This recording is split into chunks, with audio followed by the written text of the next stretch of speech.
So today we will be exploring event loop in JavaScript.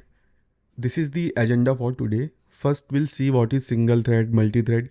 Then we'll see what is the problem with single threaded languages, specifically JavaScript. Then we'll see what are different queues available in, like say, JavaScript runtime and how they work. Then we'll see what is event loop, and we'll see inside event loop what are the other components that work together to have a, like say, beautiful system running together.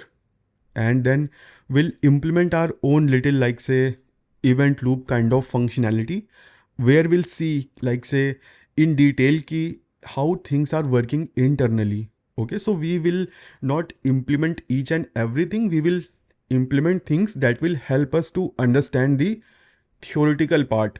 Okay, and then I have collected few question, 2 and 3 question that will solve based on, like say, event loop. And then if you guys have any questions, we can discuss those. And at the end I will share 4 things. Okay, in the whole event loop there are only 4 things that you guys needs to remember, and these 4 things will help you to solve any question based on event loop.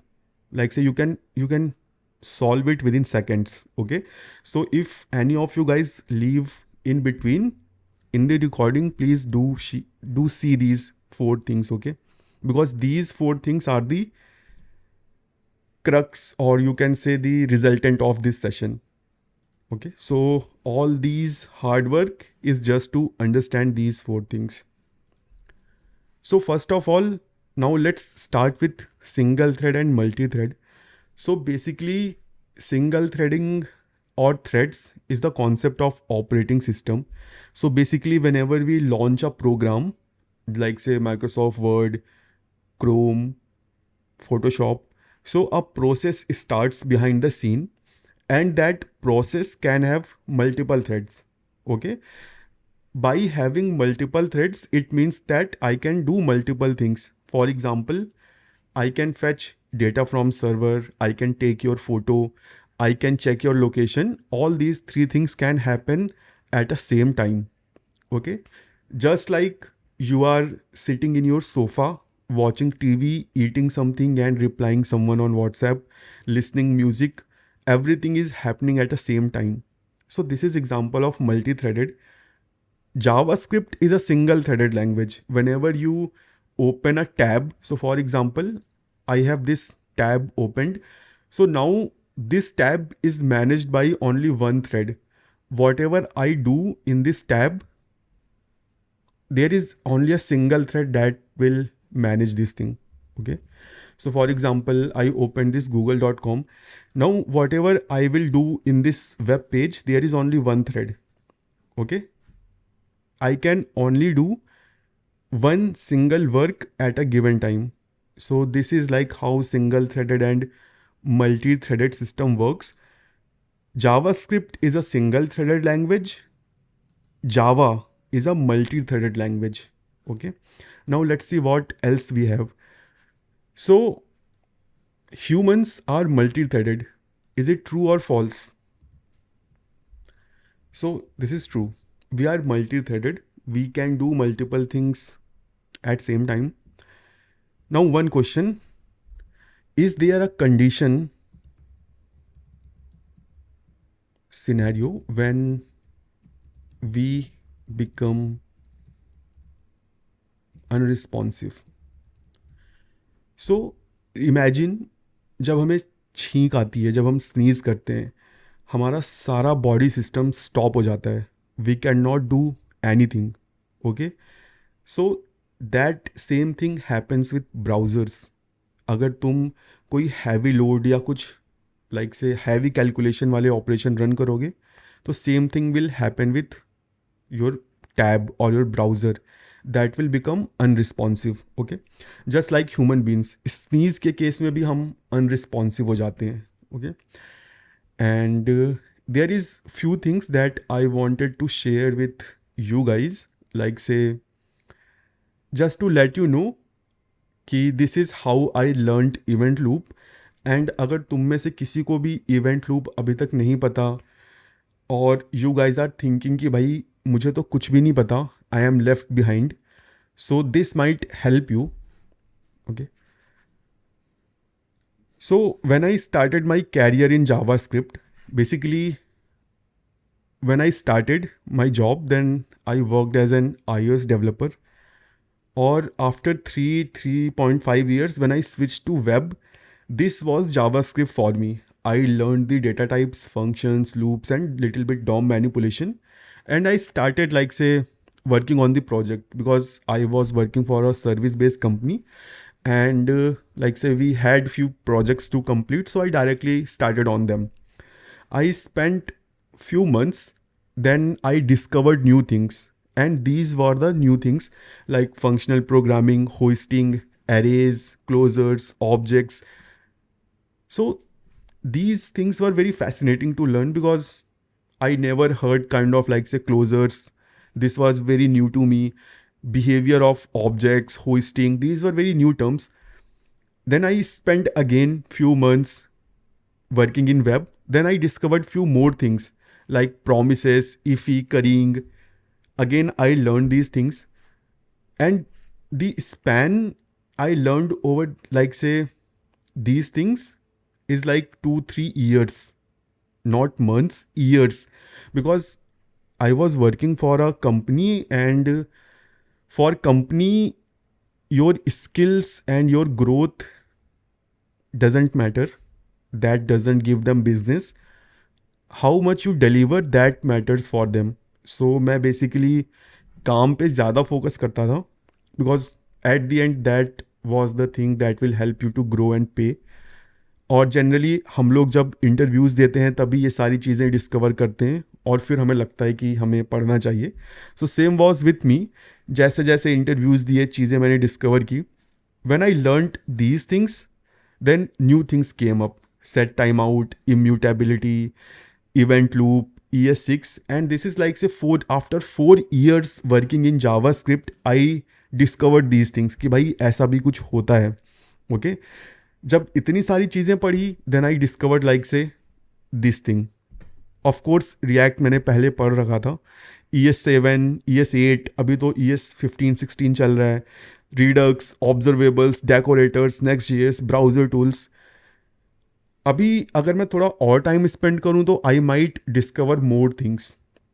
Okay, so this is just my experience कि मैंने कैसे कितने time span में चीज़ों को experience किया. और अगर किसी को भी इनमें से कोई चीज़ें नहीं आती हैं, यू आर वर्किंग, तो eventually with time you guys will experience them. Okay, so don't take things too much कि भाई मुझे ये नहीं आता, ये नहीं आता. With time you will get to learn all these things. जैसे जैसे एक्सपीरियंस बढ़ेगा, जैसे जैसे काम का लाइक से एरिया इंक्रीज होगा. ओके, क्योंकि इनिशियल में रिक्वायरमेंट्स कम होती हैं, रिस्पॉन्सिबिलिटीज़ कम होती हैं, तो हम इतनी सारी चीज़ें नहीं कर पाते. बट जैसे जैसे एक्सपीरियंस बढ़ेगा, you will explore these things. Okay, JavaScript is a single threaded language, जो मैंने स्टार्टिंग में बताया था. अब सिंगल थ्रेडेड लैंग्वेजेस में क्या प्रॉब्लम्स आती हैं? सो जो सबसे पहली प्रॉब्लम आती है वो ये कि हम एक काम को एक टाइम पे ही कर सकते हैं, हम दो काम को एक टाइम पे नहीं कर सकते हैं. इसका क्या मतलब हुआ? Let's go in code and see few things. Okay, यहाँ पे मैंने एक मैसेज प्रिंट किया है, दो वेरिएबल्स बनाए हैं और सिंपली वेरिएबल्स को आपस में ऐड करके रिजल्ट को मैंने एक वेरिएबल में सेव करा लिया है. अभी जब इस कोड का एग्जीक्यूशन स्टार्ट होगा, पहले कंसोल वाली लाइन चलेगी. जब तक कंसोल वाली लाइन का एग्जीक्यूशन ख़त्म नहीं हो जाता, तब तक नेक्स्ट लाइन में कोई भी चीज़ हो नहीं सकती है. This is single threaded programming language. अगर एक टाइम पे एक लाइन एग्जीक्यूट हो रही है तो next line have to wait. Okay, ऐसा नहीं हो सकता कि ये लाइन एग्जीक्यूट हो रही है और साथ साथ यहाँ पे ये इनिशियलाइजेशन भी हो रहा है. मल्टी थ्रेडेड लैंग्वेजेस में you can have another thread to manage this sum, but not in JavaScript. यहाँ पे जो एग्जीक्यूशन होगा वो टॉप टू बॉटम होगा. जब एक लाइन का एग्जीक्यूशन ख़त्म होगा तभी दूसरी लाइन का एग्जीक्यूशन स्टार्ट होगा. अभी अगर मैं यहाँ पे कोई वाइल लूप चला दूँ, while for example I less than, जब तक मेरा ये लूप ख़त्म नहीं हो जाता मेरी नेक्स्ट लाइन एग्जीक्यूट ही नहीं होगी. Okay, so this is problem. अगर हम कोई हैवी टास्क करते हैं तब प्रॉब्लम है, और एक टाइम पे एक ही काम होगा ये प्रॉब्लम है with the single threaded programming languages. Okay,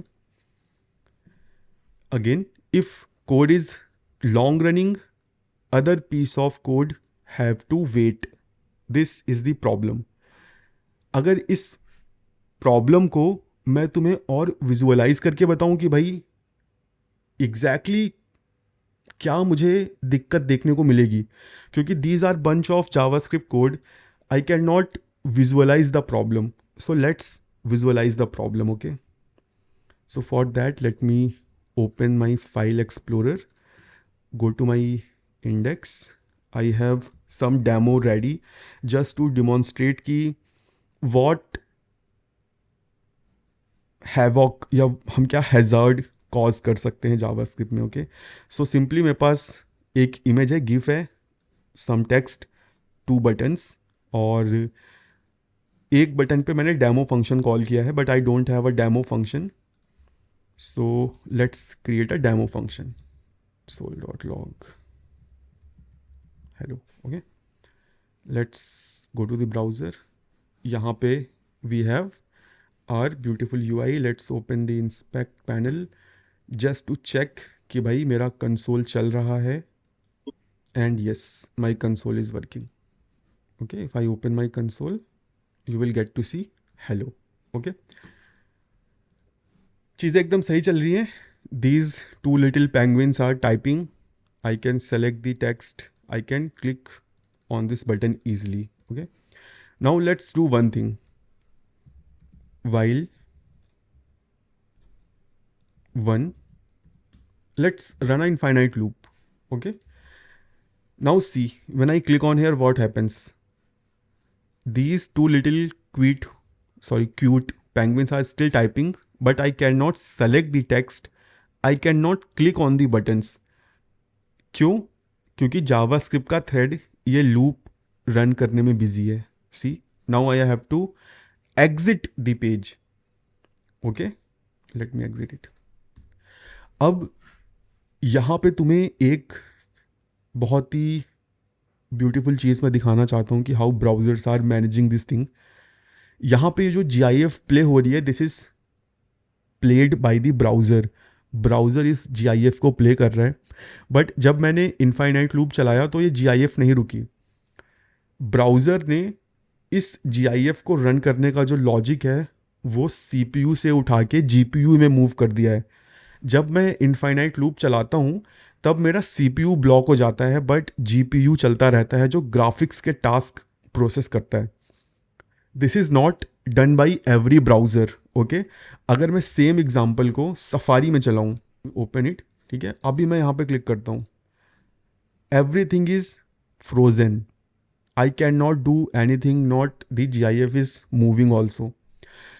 so ये इसी वजह से हुआ because Safari is not managing this thing very well, but like say Edge is managing it very well. Now I can not do anything. So this is the problem with single threaded languages. One task at a time. अगर हमारे पास एक long running task है तो other things have to wait. Okay, so this is the problem.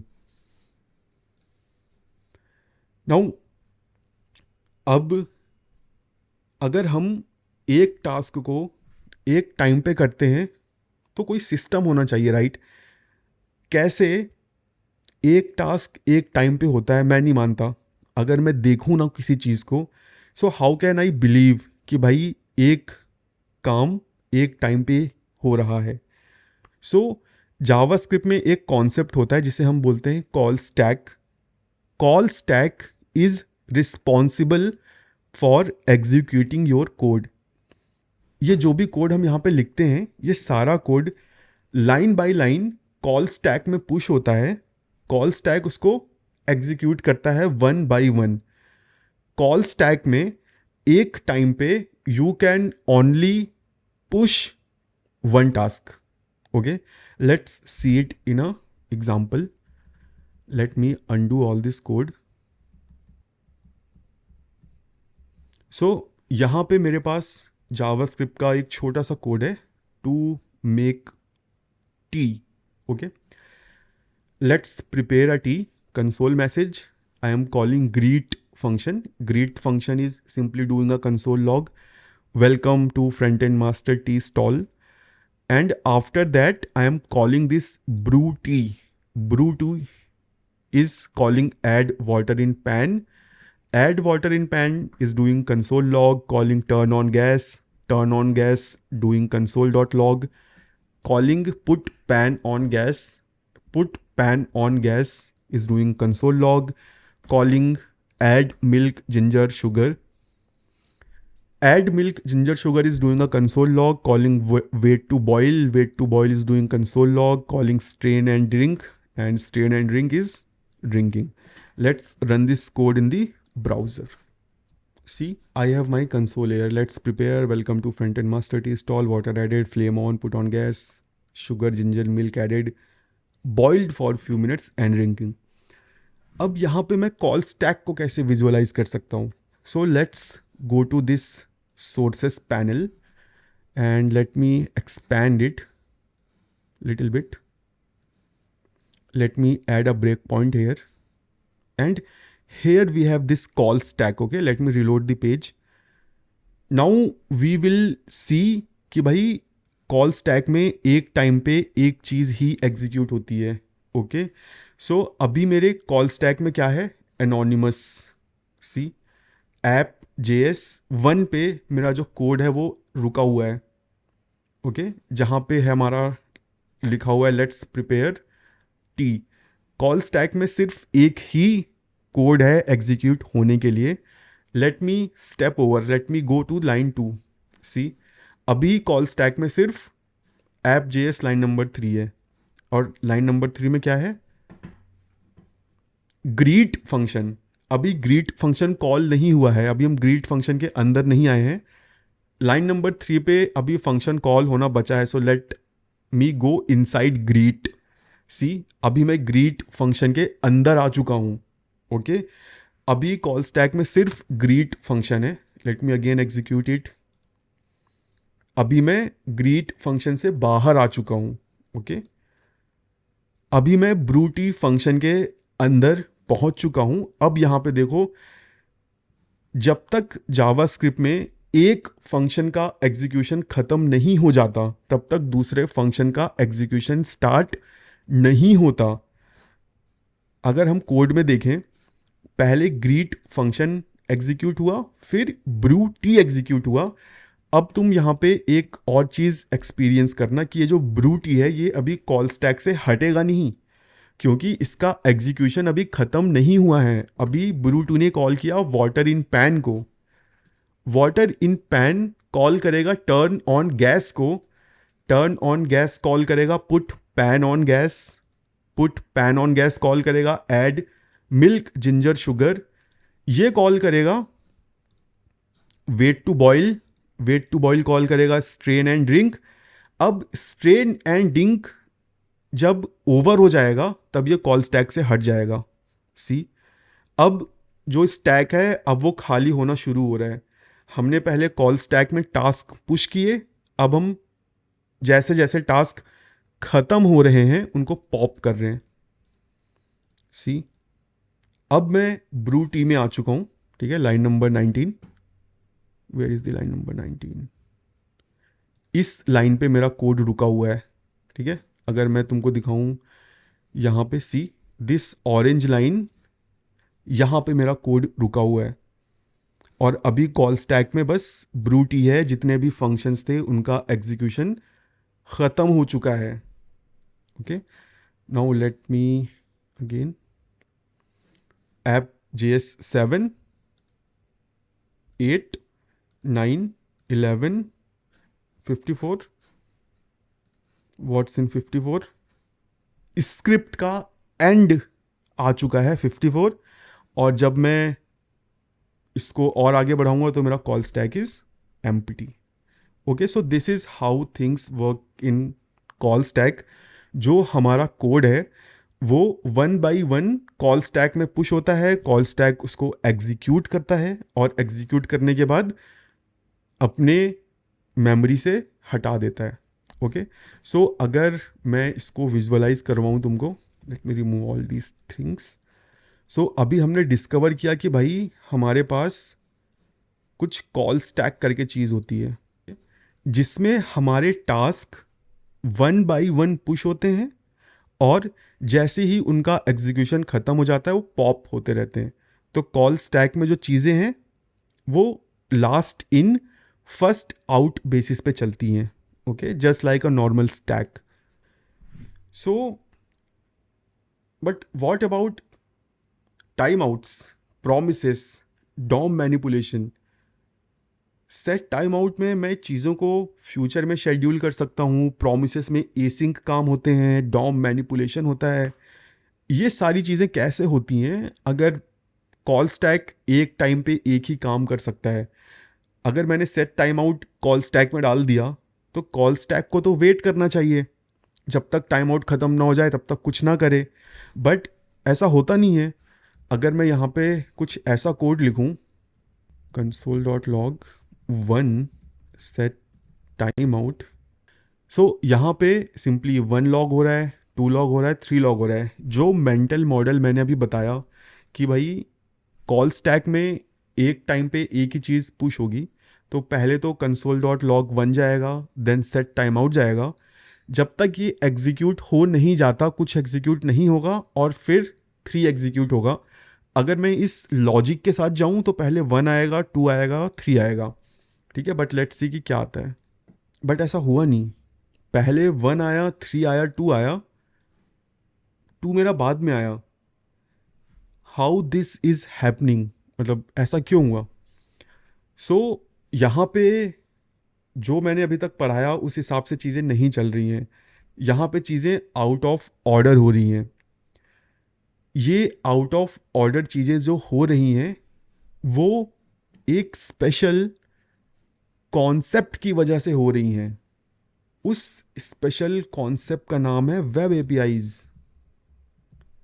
अब ये web APIs समझने से पहले हमको एपीआई वर्ड समझना पड़ेगा कि ये एपीआई का क्या मतलब होता है. Okay, so API means application programming interface. So this is the full form, but ये करता क्या है. So API helps you to connect to different systems together. API तुम्हें हेल्प करती है दो सिस्टम को आपस में बात करवाने के लिए. कैसे, एक रियल वर्ल्ड का एग्जांपल देता हूँ. मुझे हिंदी आती है और सामने वाला एक पर्सन उसे इंग्लिश आती है. अब हम दोनों कैसे आपस में बात करें. हमें किसी ट्रांसलेटर की ज़रूरत पड़ेगी. मैं हिंदी में बोलूँगा, वो उसे इंग्लिश में ट्रांसलेट करेगा, वो इंग्लिश में बोलेगा, ट्रांसलेटर उसे हिंदी में ट्रांसलेट करेगा. तो यहाँ पे जो ट्रांसलेटर है that is an API. This is helping to connect to different people. अगर तुम सॉफ्टवेयर डेवलपमेंट की बात करो तो जो एपीआईज एंड पॉइंट हम कंज्यूम करते हैं डेटा लाने के लिए, that is an API. What does that API is doing, helping us to connect two different systems. Front end is run on the browser. Browser doesn't understand Java. How does browser gets the data? Via API. API का क्या format होता है, JSON. सो यहाँ पे JSON is the key. हम API का use करके एक JSON फॉर्मेट में डेटा ला रहे हैं जो ब्राउज़र अंडरस्टैंड करता है. ओके, एंड दिस सर्वर जिसको जावा आती है. अब जावा और ब्राउज़र कैसे आपस में कनेक्ट कर सकते हैं. So with the help of API. Mobile system हो गए तुम्हारे, फ्रिज हो गया, या कोई भी ऐसा सिस्टम जो वाया इंटरनेट कनेक्टेड है, that communicates with the server with the help of API. क्यों? क्योंकि भाई सी प्लस प्लस को नहीं पता जावा क्या करती है, नोट जीएस क्या करता है, उन दोनों को आपस में बात करने के लिए कुछ चाहिए, तो that is API. Okay, now API हमने समझ लिया, what is web APIs. So APIs is a very generalized term. Web APIs is also a generalized term that is used in the context of the browser. जैसे APIs help करती हैं दो different system को आपस में connect करने के लिए, वेब APIs हेल्प करती हैं जावास्क्रिप्ट रन टाइम को कनेक्ट करने के लिए ब्राउज़र से. ओके, सो यहाँ पे ये जो कॉल स्टैक वाला जो लॉजिक हम यहाँ पे देख रहे हैं, this whole call stack thing, this is JavaScript run time. Okay, JavaScript को नहीं पता भाई एक्सियोस क्या है, फेच क्या है, सेट टाइम आउट क्या है, सेट इंटरवल क्या है. अब जावास्क्रिप्ट को कोई मीडियम चाहिए जिससे वो इन चीज़ों को अंडरस्टैंड कर सके, तो web APIs is the solution. अब वेब एपीआईज क्या क्या है हमारे पास? बहुत सारी वेब एपीआईज हैं. Set time out is a web API, promise is a web API, fetch is a web API, local storage is a web API, session storage is a web API, document dot जो हम करते हैं वो एक web API है. अब ये web API हैं, बट ये करती क्या है? Like say again, just to reiterate, this helps to do communication between JavaScript runtime and browser. So जो ये set timeout वगैरह हम यूज़ करते हैं, that is not part of JavaScript, that is provided by the browser. We simply consume it with the help of web APIs. Web APIs JavaScript runtime से instructions लेती हैं और उन instruction को पहुंचाती हैं ब्राउज़र तक. जब काम पूरा हो जाता है तो ब्राउज़र वापस से वेब एपीआई को बताता है काम हो गया, और वेब एपीआई वापस से जावास्क्रिप्ट रन टाइम को बताती है. Okay, so this is how the communication works and this is how we get to use set time out, promises and animation. और यही रीज़न है कि यहाँ पे जो ऑर्डर है वो हमें मेसी सा मिला. क्यों? क्योंकि पहले कॉल स्टैक में 1 गया, देन सेट टाइम आउट गया. अब जावास्क्रिप्ट को कोई आइडिया नहीं है कि ये सेट टाइम आउट क्या है, मैं इसके साथ क्या करूं. जावास्क्रिप्ट ने वेब एपीआई को सेट टाइम आउट थमा दिया. Okay, see, let me copy this code. JavaScript ने बोला भाई मुझे नहीं पता कि ये सेट टाइम आउट क्या है, I don't know. Web API, क्या तुम्हें पता है? वेब एपीआई ने बोला yes I know what is set time out, give it to me. JavaScript ने इसको दे दिया. जावास्क्रिप्ट ने ब्राउज़र को थमा दिया कि भाई लो तुम्हारे लिए कोई काम आया है. ब्राउज़र ने बोला ओके. ब्राउज़र ने देखा सेट टाइम आउट है, उसने बोला ओके मुझे 1 सेकेंड तक वेट करना है. Once the timer is okay, browser will give the callback to the web API कि भाई सेट टाइम आउट ख़त्म हो चुका है, ये कोड तुम्हें जहाँ से मिला था उसको वापस कर दो और उसको बोलो एग्जीक्यूट करने को. तो ये कोड वेब एपीआई अपने पास लेगा और वापस से जावास्क्रिप्ट रन टाइम को दे देगा कि लो भाई एग्जीक्यूट करो. Okay, so this is how all these things works together. Again we understood what is application programming interface, what is a web API provided by the browser to do the cross communication. Popular web APIs: console.log, document, local storage, session storage, cookies, promises, set timeout, geolocation, and whatever is a part of browser. Okay, now after knowing these things, there are few questions in my mind. Once work is done, does web APIs runs the callback? So no, web APIs do not run the callback. Web APIs simply hand over the callback to the JavaScript runtime. Okay, but this is not the case. Then does JavaScript runtime executes the code immediately? Well, no. जब browser ये call back web API को देगा कि भाई इसको JavaScript run time को दे दो. Web API can not push this task directly to call stack. It cannot because call stack might be busy doing other things. So web API क्या करेगा? Web API will add this callback to another thing, and what we call that another thing, task queues. So once web API gets the callback from the browser, web API will push that task to the task queue. So यहाँ पे जो मेरा ये callback function है, this will come into task queue. Okay. Now we'll come to this task queue in a few minutes. Okay. So again, does web APIs runs the callback? No, web APIs does not run the callback. So, and again the next question that comes into my mind, JS runtime executes the code immediately? No, it adds the task to the relevant task queues. Okay, that's it. Web API का काम खत्म. Web API is just a mediator. उसका काम कोई execute करना नहीं है, ना ही call stack में भेजना है. Web API will simply take work from call stack, send it to browser. Browser से कॉल बैक लेके सिंपली टास्क क्यू में टास्क को डाल देना. That's it. This is what web APIs do. So again will come to it later in task queue. So again set time out promises DOM is managed by browser. अब थोड़ा browser के बारे में देख लेते हैं भाई. So browser is a very powerful platform. Browser is a software. Okay, browser does not have any limitation कि भाई वो सिंगल थ्रेड यूज कर सकता है कि नहीं. JavaScript is limited to use single thread. Browsers are written in C++. Browsers can do whatever they want. They can do things parallelly. Okay, browsers के कुछ awesome features, rendering, camera, mic, network services, GPU, sensors. You can access all these things. Browsers can manage all these things parallelly. Okay, this is the reason कि network services या network calls हमारी इतनी सारी easily manage हो जाती हैं. तुम camera से फ़ोटो एक्सेस कर सकते हो.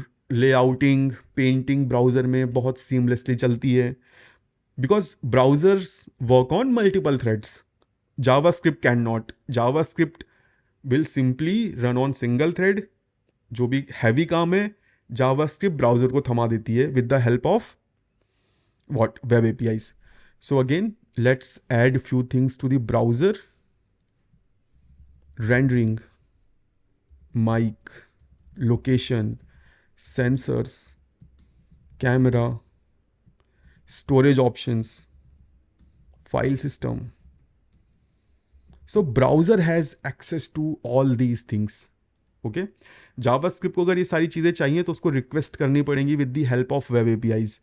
वेब एपीआईज कौन सी हैं? Set time out, promise, fetch, local storage, session, document. इस तरह की बहुत सारी हैं. जो फीचर तुमको यूज़ करना है उसके लिए एपीआई है.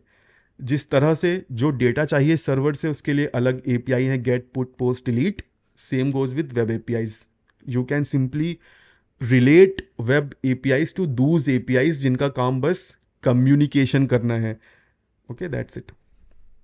Again, browser is a very powerful platform which can offload task from JavaScript, performs it, and can give control back to JavaScript based on availability of JavaScript engine. Okay. Again, a browser doesn't have limitation of single thread. It can do things in parallelly. Okay. Now let's do few things. Let's do the experiment on set timeout rendering. Okay, it's code time. Set timeout की जो definition है, let me open it. Let's understand what is this set timeout.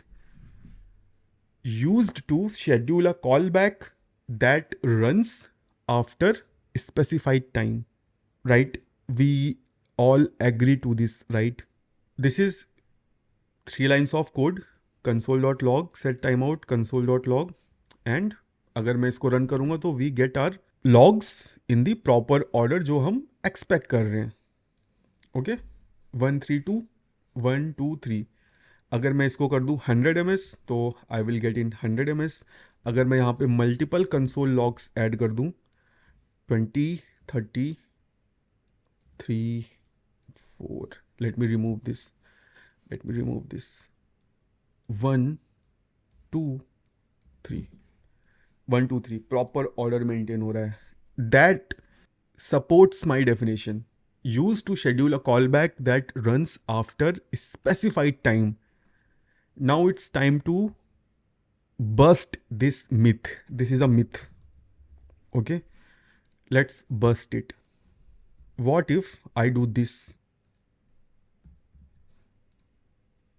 क्या log आ रहे हैं 100 ms के बाद guys?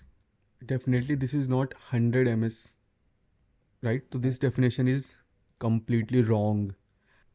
So set timeout used to schedule a callback, but it does not run it after a specified time. So what it does? Set timeout used to schedule a callback that gets added to task queue after the specified time and gets executed once call stack is empty. Okay, so जो हम यहाँ पे time specified करते हैं, this is not the time कि भाई इतने time के बाद इस कॉल बैक को रन करना है। This is the time for the browser. Okay, कि भाई अगर 200 ms पूरा हो गया है तो इस कोड को ले जाके टास्क क्यू में ऐड कर दो। अब जब कॉल स्टैक एम्प्टी होगा तब ये रन होगा। ओके, ये तुरंत रन नहीं हो जाएगा।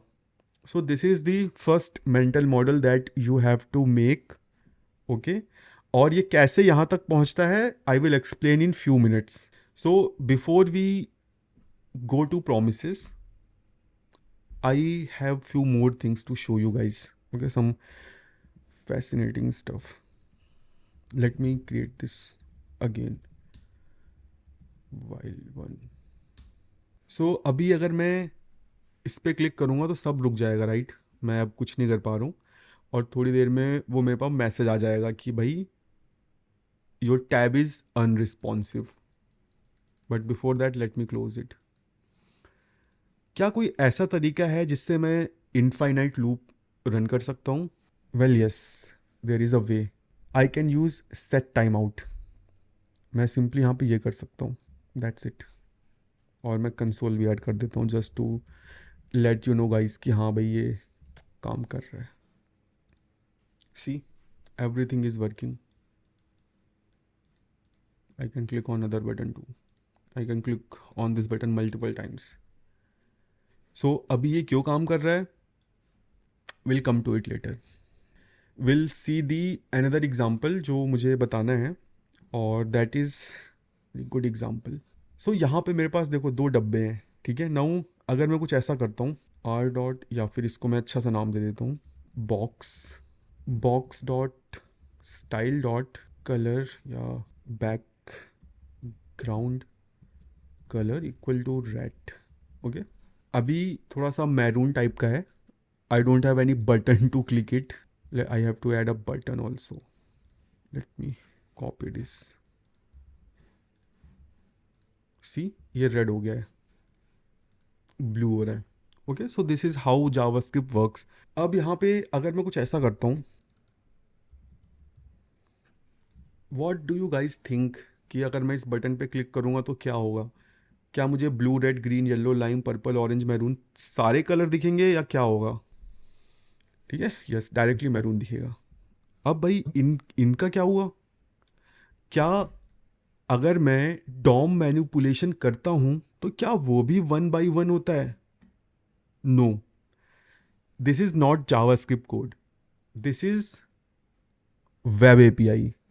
Document is a web API. जब हम वेब एपीआई को एक्सेस करते हैं तो क्या होता है?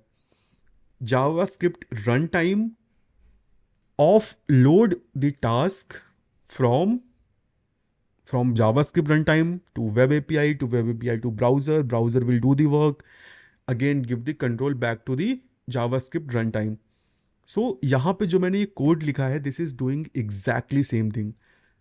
जो यहाँ पे मैं चेंजेस कर रहा हूँ, ये सारे चेंजेस होंगे नहीं, ये बस ब्राउज़र के पास जाएंगे, ब्राउज़र देखेगा भाई तुम क्या क्या करना चाहते हो, ओ blue red green yellow lime purple orange maroon, उसको लगेगा कि भाई तुम सेम ही काम कर रहे हो, तो मोस्ट प्रोबेबली जो आखिरी काम है तुम यही करना चाहते हो, तो मैं यही काम करूँगा, इस सारे काम मैं डिलीट कर दूंगा, नहीं करूँगा. एक लाइन है जो मैं बोलना चाहूँगा, JavaScript code always runs to completion before any rendering can happen. जो भी UI अपडेट्स होते हैं, जब जावास्क्रिप्ट का कोड पूरा ख़त्म हो जाता है तब होता है, इमीडिएटली नहीं होता. क्यों? क्योंकि पूरा कम्युनिकेशन चैनल फॉलो होता है. Okay, this is one thing that you guys have to remember. JavaScript code always run to completion before any rendering can happen. And this is the reason मुझे सारी values toggle होते हुए नहीं दिखी. Okay, अभी let me give you guys another puzzle and another problem. What if I do this? Will this make any change, any difference? अगर मैं यहाँ पे क्लिक करूँगा तो क्या होगा? यहाँ पे मुझे aqua दिखेगा, not maroon. Why? Because request animation frame has higher priority than other DOM operation. जब ब्राउज़र के पास DOM ऑपरेशन पहुँचते हैं, जावास्क्रिप्ट एनालाइज करता है कि मुझे करना क्या है. यहाँ पे एक एक करके इंस्ट्रक्शन पहुँचेगा, लास्ट में मैरून पहुँचेगा, तो जावास्क्रिप्ट बोलेगा ओके ठीक है, मुझे इस बॉक्स में मैरून लगाना है, दैट्स इट, मैं मैरून लगा दूंगा. फिर रिक्वेस्ट एनिमेशन फ्रेम पहुंचता है, ये बोलता है कि मुझे एक्वा लगाना है. अब ऑर्डर देखो, पहले मैरून पहुंचा, आइडियली तो पहले मैरून होना चाहिए था, फिर aqua. But request animation frame has a higher priority than rendering engine, then any rendering can happen. पहले रिक्वेस्ट एनिमेशन फ्रेम का कॉल बैक रन करता है बिफोर एनी CSS और any layout thing can happen. So ये कुछ order होता है, पहले रिक्वेस्ट एनिमेशन फ्रेम रन होता है, देन CSS कैलकुलेशन होती है, then layout calculation, then paint. अब हमारे केस में क्या होगा, ये जो वैल्यू है ये ब्राउज़र के पास जाके सेव हो जाएगी कि हमको बॉक्स को भाई मैरून करना है. बट मैरून होने से पहले एक और इंस्ट्रक्शन आ जाता है कि मुझे उसको एक्वा करना है. Now this has higher priority, मुझे पहले इसको रन करना है. अब रन तो ये होना है, तो ब्राउज़र बोलेगा भाई हम कर तो सेम ही काम रहे हैं, मैरून कर रहे हैं, बट इसकी ज़्यादा प्रायोरिटी है तो शायद हम यही करना चाहते हैं, तो वो इसको रिप्लेस कर देगा इससे. ओके, थोड़ी देर में हम इसको और डिटेल में पढ़ेंगे, हम इस पर वापस आएंगे. ठीक है, I am just showing you things without event loop कि भाई ये देखो ऐसे ऐसे चीज़ें हो रही हैं. थोड़ी देर बाद I will come back to it and explain you how to fix this and why this was happening. So again browser can wait for, yes this is very fascinating thing. Browsers can wait for rendering, and when it's right time to do the rendering, they do the rendering. अगर तुम style वगैरह change करते हो तो browser तुरंत नहीं change कर देते हैं, दे wait. This is the right time to do, then they do. And again, JavaScript will always run to completion before rendering can happen. This is the again most important thing to remember, and this especially this one, this is very important. मेरी understanding कई सालों तक ये थी कि भाई जो style वगैरह मैं लगाता हूँ वो तुरंत अप्लाई हो जाते हैं, बट नहीं, ऐसा नहीं होता. जब तुम ब्राउज़र को बोलते हो कि बैकग्राउंड कलर चेंज करो, कुछ एनिमेट करो, तो ब्राउज़र तुरंत नहीं करता, ब्राउज़र वेट करता है. कितना टाइम वेट करता है? आइडियली 16 मिली सेकेंड। अब ये नंबर कहाँ से आया? मेजॉरिटी ऑफ जो मॉनिटर्स होते हैं that are calibrated to do 60 FPS, okay, 60 frames per second. और एक सेकेंड में कितने मिली सेकेंड होते हैं? 1000। 1000 divided by 60 somewhat like 16, okay. So browsers are very intelligent, उनको पता है कि भाई एक फ्रेम 16 मिली सेकेंड बाद ही चेंज होगा। सो मैं UI को 16 मिली सेकेंड बाद ही अपडेट करूंगा। सो टेक्निकली वी प्रोग्रामर्स और वेब डेवलपर्स हैव 14 या 12 to 14 MS। 2 MS हम रेंडरिंग वगैरह के लिए छोड़ देते हैं, ब्राउज़र के लिए छोड़ देते हैं। 14 MS to do our work. अगर तुम्हारा कोई फंक्शन 12 या 14 मिली सेकेंड से ज़्यादा का टाइम लेगा, यू विल फेस लैगीनेस, जहाँ पे फ्रेम्स ड्रॉप होते हैं, एनिमेशन चॉपी हो जाता है। तो वहाँ पे हमारा कोड 12 से 14 मिली सेकेंड से ज़्यादा का टाइम ले रहा होता है, इसी वजह से वो डिले आता है। अब अगेन तुम अपने कोड को 2 हिस्सों में ब्रेक कर सकते हो। लाइक से फॉर एग्जांपल, अगर तुम्हारे पास एक लॉन्ग रनिंग टास्क है तो तुम उसका फर्स्ट हाफ कर लो, और जो सेकंड हाफ है उसको तुम सेट टाइम आउट में डाल दो, लाइक से, ताकि वो थोड़ी देर बाद हो। क्योंकि वेब API के पास जाएगा, फिर वापस आएगा, तभी रन होगा जब कॉल स्टैक एम्प्टी है। तो you can save some time. So this is very cool thing. हाँ, लाइक से कि ब्राउज़र्स तुरंत UI नहीं अपडेट करते, दे वेट। अब मैं नहीं मानता, ठीक है, मैं कैसे मान लूँ जो चीज़ मैंने देखी नहीं है? How can I believe it? So let me show you. यहाँ पे मेरे पास सिंपली एक फंक्शन है move, okay, and simply I am getting the reference of the DOM element जो हमने बॉक्स बनाया हुआ है, ओके, and I am simply moving it left by 1 pixel, and I am calling this request animation frame recursively infinitely. Request animation frame again is your best friend when you want to change some styles. Why? Because request animation frame is provided by the browser. Request animation frame manages anything related to UI.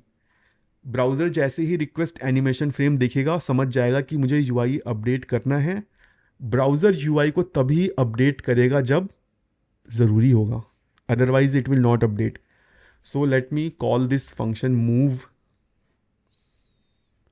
On the click of a button, okay. So let me call this, call me please, let me rename it with RAF, and let me create another button with set timeout, okay, move with timeout, box R and box T. I have 2 boxes, okay.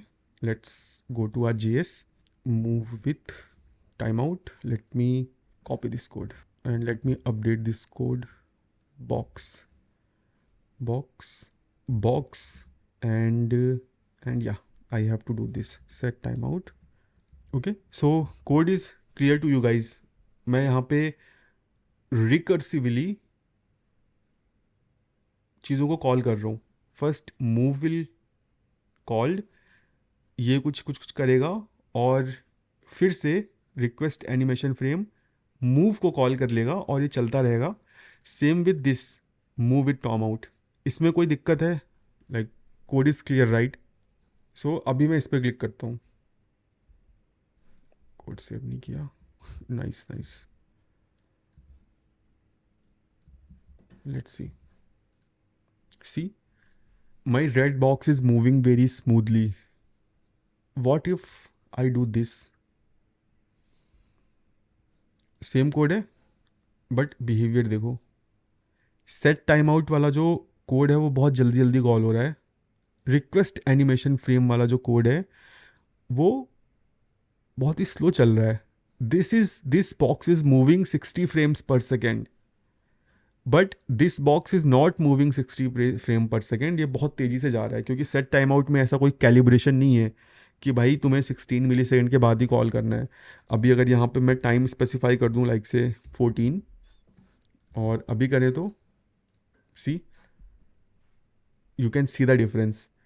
तो request animation frame is again calibrated with the browser, और ये जो demo था this is just to show you this point.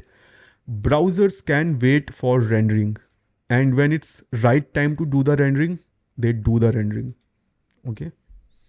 And again, if a long running task is there, rendering cannot happen. Rendering तभी होगी जब call stack खाली होगा। ठीक है, तो this was all about web APIs and how they work with JavaScript runtime, how all the communication happens. Now let's see कि भाई जो हमने ये टास्क क्यूज बोले थे ये क्या है। Now is the right time to discuss queues. Okay, so अगर मैं तुम्हें एक नटशेल में बताऊं, ठीक है, कि व्हाट इज़ इवेंट लूप, मतलब not in a terms of technicality but in terms of एक मेंटल मॉडल, ठीक है, तो इसको तुम नेपोटिज्म बोल सकते हो। Event loop is all about nepotism या फिर भेदभाव, इनके बारे में ही है इवेंट लूप। भेदभाव तुम फैमिली में भी एक्सपीरियंस करते होगे, जिनके छोटे भाई बहन हैं, बड़े भाई बहन हैं, हर कोई किसी ना किसी का फेवरेट होता है। ठीक है, अभी जैसे अगर मैं अपना एग्जांपल दूं, मेरा छोटा भाई है, that is favourite to my papa. मेरी छोटी बहन है, that is favourite to my mother, ठीक है, मम्मी। एंड मैं जो फेवरेट हूँ अपने दादा दादी का। अब अगर घर में कोई नई चीज़ आती है तो डिपेंडिंग ऑन कि कौन लेके आया है वो उसी को मिलता है।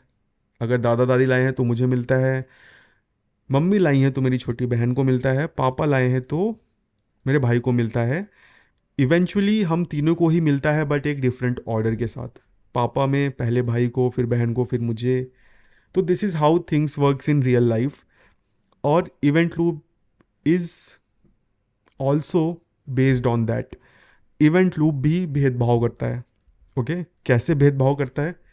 बेसिकली जब ये वेब एपीआईज टास्क क्यूज में टास्क डालती हैं, जावास्क्रिप्ट रन टाइम ने रूल्स सेट कर रखे हैं कि भाई मेरे पास बहुत सारे क्यूज़ हैं, ऐसे समझ लो मेरे पास बहुत बच्चे हैं, ठीक है, मेरे पास 4 बच्चे हैं। ये रूल सेट किया है जावास्क्रिप्ट रन टाइम ने, ठीक है, कि भाई मेरे पास 4 बच्चे हैं। अभी 4 बच्चे कौन है? तो इन 4 बच्चों के नाम है। पहले बच्चे का नाम है माइक्रो टास्क, दूसरे बच्चे का नाम है रिक्वेस्ट एनिमेशन फ्रेम और एनिमेशन, तीसरे बच्चे का नाम है रेंडरिंग पाइपलाइन, चौथे बच्चे का नाम है मैक्रो टास्क। अब जावास्क्रिप्ट रन टाइम के ये 4, मतलब समझ लो स्टूडेंट्स हैं, 4 सन हैं, 4 बेटे हैं। इनमें से जो सबसे फेवरेट है that is micro task. Okay, अब फेवरेटिज्म का फ़र्क क्या पड़ेगा? वेल, फेवरेटिज्म का 2 फ़र्क पड़ता है। ओके, कि पहले कौन सा टास्क एग्जीक्यूट होगा और किस तरह से एग्जीक्यूट होगा, प्रायोरिटी का ये मैटर होता है। ठीक है, 2 बेनिफिट मिलते हैं फेवरेट बच्चे को, अभी मैं वो बताऊंगा। तो सिंपली वेब एपीआईज का काम होता है रेलिवेंट टास्क क्यूज में टास्क को पुश करना, रेलिवेंट टास्क क्यूज में टास्क को पुश करना। तो जैसे ही सेट टाइम आउट आएगा, ये कहाँ जाएगा? मैक्रो में। ओके, अगेन ये थोड़ा थोड़ा मैं बता देता हूँ कौन सा टास्क क्या होता है। So micro task generally 90% of times it will be a promise. अब प्रॉमिस में भी क्या, देन में जो तुमने कॉल बैक पास किया होगा, यहाँ पे जो तुम कॉल बैक पास करते हो देन में, that is a micro task. Okay, catch में जो तुम कॉल बैक पास करते हो that is a micro task. Finally में जो तुम कोड पास करते हो that is a micro task. Okay, and what else is a micro task? Mutation observer, जो ऑब्जर्व करता है कोई चेंज हुआ है कि नहीं ब्राउज़र के डॉम एलिमेंट्स में, कोई एलिमेंट विजिबल हुआ, हाइड हुआ, that is managed by this mutation observer. But 99% of the time this will be your task a micro task. Promises जो कॉल बैक्स होते हैं वो होते हैं micro task. Okay, remember, callbacks are micro task. Request animation frame हमने देख ही लिया. रिक्वेस्ट एनिमेशन फ्रेम मेथड का यूज़ करके जो कॉल बैक आता है वो इसमें जाता है. जो भी यूआई अपडेट्स होते हैं, जो भी हम सीएसएस चेंज करते हैं, टेक्स्ट कंटेंट चेंज करते हैं, डॉम से रिलेटेड जो भी चीज़ें हैं वो रेंडरिंग पाइपलाइन में आती हैं. Now what is this macro task? So यहाँ पे कई सारी चीज़ें हैं. Set time out, set interval, जो तुम इवेंट लिसनर से इवेंट ऐड करते हो, like say document dot add event listener, जो फंक्शन पास करते हो वो भी एक टास्क, मैक्रो टास्क है. ओके, जो भी लिसनर्स वगैरह तुम ऐड करते हो सब यहाँ पे आते हैं मैक्रो टास्क में. तो ये तो हो गए मेरे 4 टाइप के queues. Based on priority order मैंने इनको लिखा है. सो अगेन ये मेरे पास 4 क्यूज़ हैं. Now it is the right time to introduce event loop. Call stack हमने देख लिया, वेब एपीआईज हमने देख लिया, ब्राउज़र हमने देख लिया, डिफरेंट क्यूज़ हमने देख लिए. Now let's see the event loop.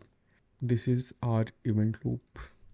Event loop is just a function whose job is just to check if call stack is empty, then pick a task from queues and put them in the call stack. Event loop का बस इतना ही काम होता है.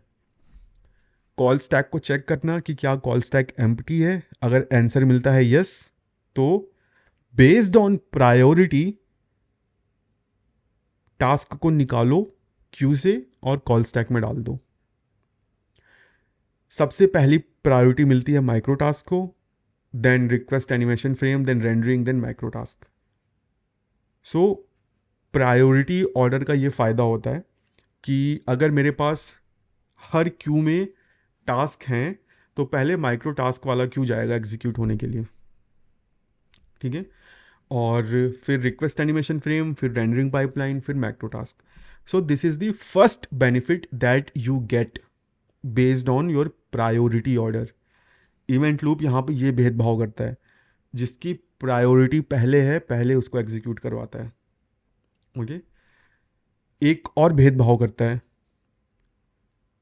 किस तरह से execute करता है. ये बहुत इंपॉर्टेंट है. अगर माइक्रो टास्क को एग्जीक्यूट कर रहा है, जब तक माइक्रो टास्क का क्यू खाली नहीं हो जाता तब तक एग्जीक्यूशन चलता रहता है. कोई दूसरा क्यू पिक ही नहीं होता. अगर तुम्हारे माइक्रो टास्क में टास्क पड़े हुए हैं तो पहले वो सारे टास्क एग्जीक्यूट होंगे, बाकी queues have to wait. That's not the case in case of macro task. Macro task में क्या होगा, अगर खूब सारे टास्क पड़े हैं, एक टास्क पिक हुआ, कॉल स्टैक में गया, एग्जीक्यूट हुआ, इवेंट लूप फिर सारे टास्क को फिर से, सारे क्यूज़ को फिर चेक करेगा कि कौन सा खाली है या किस में टास्क है. अगर उसको माइक्रो टास्क में कुछ मिलेगा तो वो उसको एग्जीक्यूट करेगा, अदरवाइज मैक्रो टास्क को एग्जीक्यूट करेगा, one task at a given time. Okay, तो जो मैंने तुमको स्टार्टिंग में डेमो दिखाया था, लेट मी चेंज दिस. यहाँ पे मेरा यूआई एकदम रिस्पॉन्सिव है, यहाँ पे कुछ भी नहीं हो रहा, लाइक से सब कुछ सही चल रहा है. ठीक है, इसी वजह से सही चल रहा है कि this is how event loop processes the macro task Q. Macro task को फुल कर दिया, बट जो एग्जीक्यूशन होगा वो 1 by 1 होगा. पहले एक टास्क आएगा, रन होगा, फिर इवेंट लूप चेक करेगा क्या सारी क्यूज़ में कुछ है या सारी क्यूज़ खाली हैं. सबसे एंड में नंबर आएगा मैक्रो टास्क का, फिर एक टास्क निकलेगा, फिर एग्जीक्यूट होगा, फिर सारी चीज़ें चलती रहेंगी, ठीक है।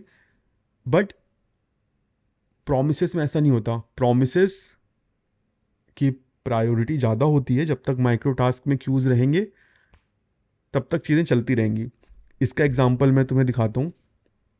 अगर मैं यहाँ पे ये काम करूँ, प्रॉमिस डॉट रिजॉल्व, एक प्रॉमिस को इमीडिएटली रिजॉल्व किया और देन में मैंने मूव को कॉल कर लिया, तो इस केस में देखो क्या होगा। मैं हर बार एक माइक्रो टास्क शेड्यूल कर रहा हूँ।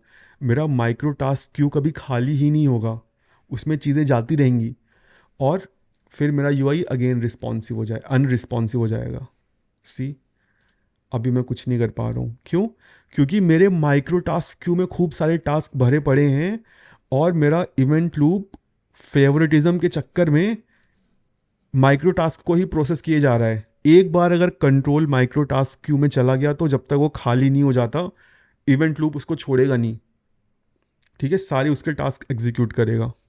सो दिस इज़ वाई मेरा यूआई यहाँ पे फ्रोजन है। अगेन डिफरेंट क्यूज देख लेते हैं। Micro task queue, one task get processed, check queue again, check until micro task queue becomes empty. Macro task में one task executed, check for micro task queue, अगर उसमें कुछ है तो उसको एग्जीक्यूट करो, अदरवाइज मैक्रो टास्क क्यू। तो हमको टाइम मिल जाता है बाकी चीजें करने का। और अगेन कितना टाइम मिलता है? 16 ms, 16 मिली सेकेंड रहते हैं। तो उस टाइम में हम कुछ भी कर सकते हैं। ब्राउजर आराम से चीजों को चेक करता है, क्या करना है चीजों को करता है। What about request animation frame और रेंडरिंग पाइपलाइन? तो तुम्हें बस ये समझना है कि ये दो और क्यूज हैं जो हमारे पास हैं। रिक्वेस्ट एनिमेशन फ्रेम की जो प्रायोरिटी वो ज्यादा रहती है। तो अभी थोड़ा सा एक दो एग्जांपल और मैं दिखा देता हूँ।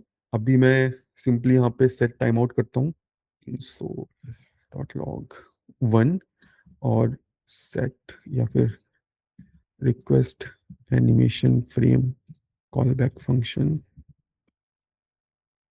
सो सी, यहाँ पे मुझे जो ऑर्डर है वो 1 और 2 मिल रहा है। ओके, अब this is against what I just described to you guys। मैंने क्या बोला था? रिक्वेस्ट एनिमेशन फ्रेम की प्रायोरिटी ज्यादा होती है compare to macro task, but that's not the case here, we can clearly see. मुझे पहले 2 देखने को मिलना चाहिए था, फिर 1 देखने को मिलना चाहिए था, बट रिक्वेस्ट एनिमेशन फ्रेम की क्या खास बात है? रिक्वेस्ट एनिमेशन फ्रेम की खास बात ये है, ये तब रन करता है जब जरूरी होता है। This runs with a delay of 16 millisecond, जो मैंने स्टार्टिंग में बताया था। Browsers are intelligent enough, they will see कि भाई अच्छा कुछ तुमने कॉल बैक यहाँ पे डाला हुआ है और this has to be run. Browser को लगेगा this is related to some UI updates, तो वो चेक करेगा कि जब राइट टाइम होगा भाई मैं तब कॉल करूंगा। सो इस केस की वजह से तुम्हें यहाँ पे ऑर्डर्स डिफरेंट मिल रहे हैं। अब ये जो ऑर्डर है जरूरी नहीं हमेशा तुमको ऐसे ही मिले। अगर तुमने किसी मोमेंट ऑफ टाइम में सेट टाइम आउट और रिक्वेस्ट एनिमेशन फ्रेम को कॉल किया है और that is the right time to update the UI, तो उस केस में जो ऑर्डर है वो तुम्हें थोड़ा सा ऊपर नीचे मिलेगा। तो अगेन रिक्वेस्ट एनिमेशन फ्रेम का जो ऑर्डर है वो तुम्हें ऊपर नीचे दिख सकता है, but you have to understand कि भाई रिक्वेस्ट एनिमेशन फ्रेम की प्रायोरिटी ज़्यादा होती है। If browser have to prioritize, तो रिक्वेस्ट एनिमेशन फ्रेम की प्रायोरिटी ज़्यादा होगी। ओके, और रेंडरिंग की कम होती है रिक्वेस्ट एनिमेशन फ्रेम या फिर एनिमेशन से। और अब सही टाइम है वो डेमो दिखाने का जो मैंने तुमको थोड़ी देर पहले दिखाया था, अबाउट दी जो स्टाइलिंग का मैंने डेमो दिखाया था रिक्वेस्ट एनिमेशन फ्रेम वाला स्टार्टिंग में। Let's run this in the browser. तो यहाँ पे जो कलर है वो मुझे ब्लू देखने को मिला, ना कि ब्लू से रेड होता हुआ, ठीक है। तो यहाँ पे देखो होता क्या है, ये जो हम डायरेक्टली डॉम में अपडेट करते हैं ना, this is normal rendering work. Okay, so browser again JavaScript code runs to completion, उसके बाद रेंडरिंग होती है। तो सबसे पहले क्या कोड एग्जीक्यूट होगा? लाइन नंबर 2 एग्जीक्यूट होगी, लाइन नंबर 4 एग्जीक्यूट होगा, जो इन्फॉर्मेशन है वेब एपीआईज के थ्रू ब्राउज़र के पास पहुंच जाएंगी कि भाई मुझे इस बॉक्स का जो कलर है वो रेड करना है। ब्राउज़र अपने पास वो इंस्ट्रक्शन सेव करके रख लेगा। उसके बाद रिक्वेस्ट एनिमेशन फ्रेम चलेगा, ब्राउज़र तुरंत एक्टिव मोड में आ जाएगा कि भाई this is something that I have to prioritize I don't know, pronunciation में मिस्टेक है, बट रिक्वेस्ट एनिमेशन फ्रेम को वो हायर प्रायोरिटी पे रखेगा कंपेयर टू दिस। उसको लगेगा कि भाई पहले मुझे इस कॉल बैक को रन करना है, तो ब्राउज़र क्या करेगा, सिंपली इस कॉल बैक को रन करेगा, उसे सेम रिजल्ट मिलेगा कि भाई पहले तो मैं रेड कर रहा था, अभी मैं ब्लू करना चाहता हूँ, प्रायोरिटी इसकी ज़्यादा हाई है तो मैं यही करूँगा। इसी रीज़न की वजह से तुमको यहाँ पे ब्लू दिख रहा है। ठीक है, एक और एग्जांपल मैं यहाँ पे शो करता हूँ to demonstrate another another example, another behavior, rendering versus request animation frame.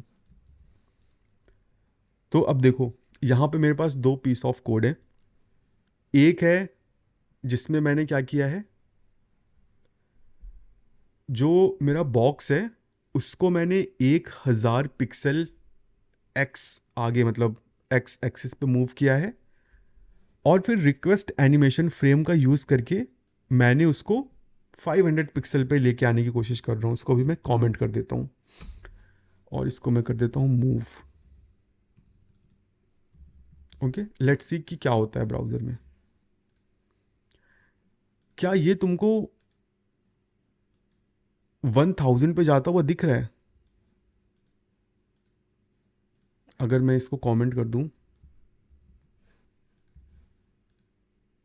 तो अभी ये गया 1000। इसको थोड़ा सा हम कम करते हैं। सी, ये है मेरा 800 और इसको मैं करता हूँ 300। जब मैं बटन पे क्लिक कर रहा हूँ तो ये डायरेक्टली 300 पे जा रहा है। सो ऐसा इसीलिए हो रहा है, request animation frame has a higher priority. ठीक है, सिंपली ये क्या होता है, ये जाके क्यू में ऐड हो जाता है रन होने के लिए, और ब्राउज़र इसको ज़्यादा प्रायोरिटी देता है। क्यों? क्योंकि जो ऑर्डर ऑफ एग्जीक्यूशन है वो मैटर करता है। रिक्वेस्ट एनिमेशन फ्रेम रन होने के बाद CSS स्टाइलिंग कैलकुलेट होती है। ओके, तो जब लाइन नंबर 4 एग्जीक्यूट होती है ये चीज़ हुई ही नहीं होती है, ये चीज़ होती है रिक्वेस्ट एनिमेशन फ्रेम के बाद। अगर यहाँ पे ये चीज़ नहीं होती तब माइट बी ये चीज़ चलती, बट अभी जब मेरे पास ये आ चुका है तो ब्राउज़र ये वैल्यू सेट करने से पहले इसको रन करेगा और यहाँ पे अपडेटेड वैल्यू जो मिलेगी वो मुझको दिखाएगा। ठीक है, हाँ, क्या हम जो लाइन नंबर 4 है वो लाइन नंबर 8 के बाद लिखेंगे तो फिर भी वो 300 नो, में जाएगा? यस यस, इसका इसका इसका कोई भी फर्क नहीं पड़ेगा जावास्क्रिप्ट को। क्यों फर्क नहीं पड़ेगा? Because JavaScript code runs to completion first, then rendering happens. यहाँ पे पहले लाइन नंबर 2 एग्जीक्यूट होगी, line number 4 browser will in active mode. वो क्या करेगा, इस इंफॉर्मेशन को अपने पास रख लेगा, देन ये इंफॉर्मेशन जाएगी ब्राउज़र के पास। अब इस मोमेंट ऑफ टाइम पे कोई CSS कैलकुलेशन नहीं हुई है कि हमको करना क्या है, हमारे पास बस इंस्ट्रक्शन आए हैं। ब्राउज़र चेक करेगा कि करना क्या है। पहले रिक्वेस्ट एनिमेशन फ्रेम प्रोसेस होगा कि भाई अपने को ट्रांसलेट करना है 300 पिक्सल पे। फिर उसके बाद ये इंस्ट्रक्शन आएगा कि भाई नहीं नहीं 800 पे जाना है। बट फिर चेक होगा प्रायोरिटी कि पहले कौन सा रन होगा, पहले रेंडरिंग वाला रन होगा कि रिक्वेस्ट एनिमेशन फ्रेम वाला रन होगा। पहले रिक्वेस्ट एनिमेशन फ्रेम वाला रन होगा। तो जब ये रन होगा तो भाई again browser will prioritise this और this will get discarded. Replace रहेगी क्योंकि तुम सेम स्टाइल यहाँ ओके। पे चेंज कर रहे हो, ठीक है। एक वर्किंग डेमो देखते हैं।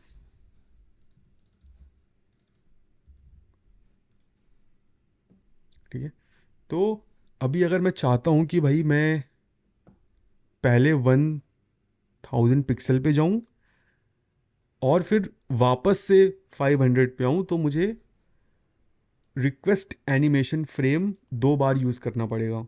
क्यों? क्योंकि अगेन फर्स्ट टाइम वाला तो तुरंत चल जाएगा, मुझे सेकंड में डालना पड़ेगा सो दैट इवेंट लूप की जब सेकंड साइकिल चले तब ये रन हो। 800, see, you guys can see the jump right. तो पहले ये 100 पे जा रहा है, फिर वहाँ से 500 पे आ रहा है। तो ये जो बताने का मेरा मोटिव था, वो 2 मोटिव थे बताने के, कि first of all you guys can understand difference between this thing, these 2 lines. Now see only this code, okay? JavaScript code runs to completion, then rendering happens. और जब रेंडरिंग होगी तो जो लेटेस्ट वैल्यू होगी वही पिक होगी, ऊपर वाली डिस्कार्ड हो जाएगी, क्योंकि ब्राउज़र को लगेगा कि तुम सेम काम करना चाहते हो। Browsers are very intelligent. अगर तुम रेपिटेटिव काम करते हो, show hide show hide show hide, जो लास्ट इंस्ट्रक्शन होता है वो एग्जीक्यूट होता है।